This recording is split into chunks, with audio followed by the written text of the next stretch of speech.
I spent $5,000 to throw the New Year's Eve party of the century, but the real show started 10 minutes before midnight.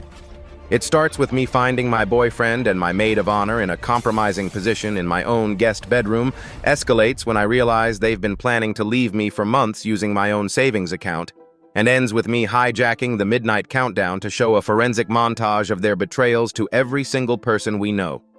If you want to see a cheater's soul leave their body in high definition, this is the ride you've been waiting for. My name is Cassie, and I have always been the planner, the one who makes sure every holiday is Pinterest perfect and every guest has a drink in their hand. And this New Year's Eve was supposed to be the pinnacle of my hosting career, because I was celebrating 5 years with my boyfriend Tyler, and we had just moved into a stunning new loft in the city.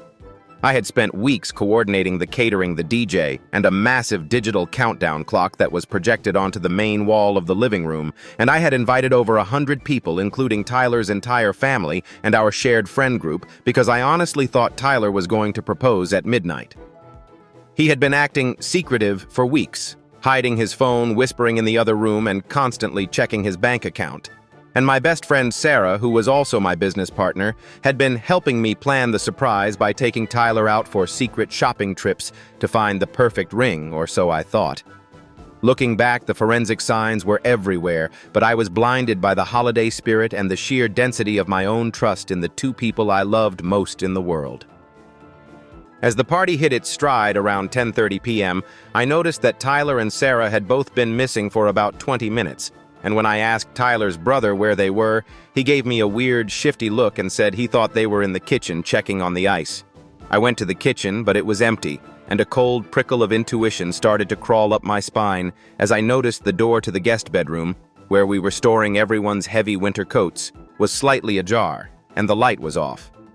I walked toward the room expecting to find them maybe wrapping a last-minute gift or sharing a private drink, but what I heard through the door stopped my heart.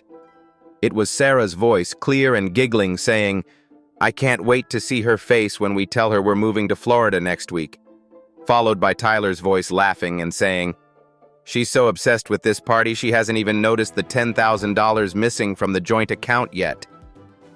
I stood there in the dark hallway while the bass from the DJ thumped through the walls, and I felt like my entire reality was being deconstructed molecule by molecule as I realized that my 5-year relationship and my best friendship were both a total fraud. They weren't just having an affair. They were systematically robbing me to fund a new life together, and they were planning to announce it right after the ball dropped while I was standing there in my sequined dress like a fool.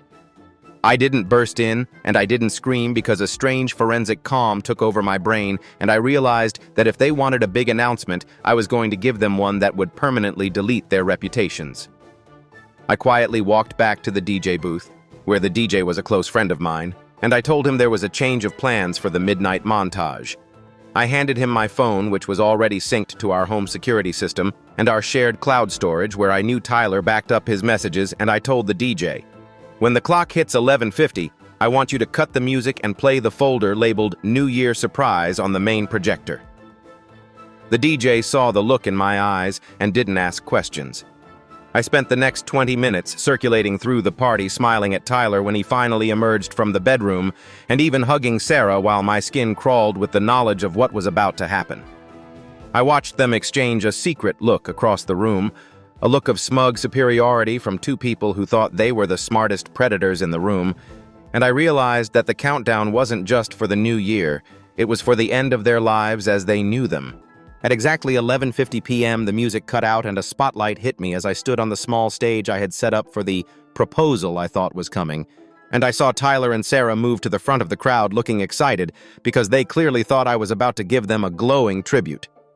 I picked up the microphone and told the 100 guests that before we rang in the new year, I wanted to share a special look at the two people who had made this year truly unforgettable for me, and I pointed to the giant wall where the projection was starting. Instead of a slideshow of our vacations, the screen flickered to life with a series of high-definition screenshots of Tyler and Sarah's text messages from the last 3 months, where they mocked my stupidity, detailed their sexual encounters in my own bed, and even shared photos of the bank transfers where they had been siphoning money from my business account to their Florida fund.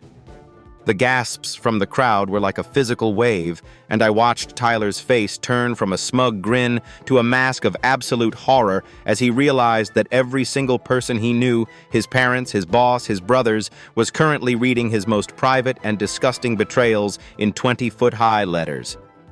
Sarah tried to scream at the DJ to turn it off, but he just pushed her away, and the next slide was a video from our guest room nanny cam from just 15 minutes ago, showing them in the coat room together talking about how much of a loser I was. The silence in the room was so thick it felt like the air had turned to lead, and I looked Tyler dead in the eye and said, "Happy New Year, Tyler. I hope Florida is worth it because you're leaving this loft tonight with nothing but the clothes on your back." Tyler's mother actually started crying and yelling at him while his best friend walked up and threw a drink in Sarah's face because the level of betrayal was too much even for the bystanders. Tyler tried to grab the microphone from me, shouting that I had hacked him and that it was a violation of privacy, but I just laughed and reminded him that it's not hacking when the messages are sent to a shared iPad that I pay for. He then did the most shocking thing of all. He didn't apologize and he didn't beg for forgiveness. He actually turned to the crowd and started shouting that I deserved it because I was too focused on work, and that he was the real victim for having to live with such a controlling woman for 5 years.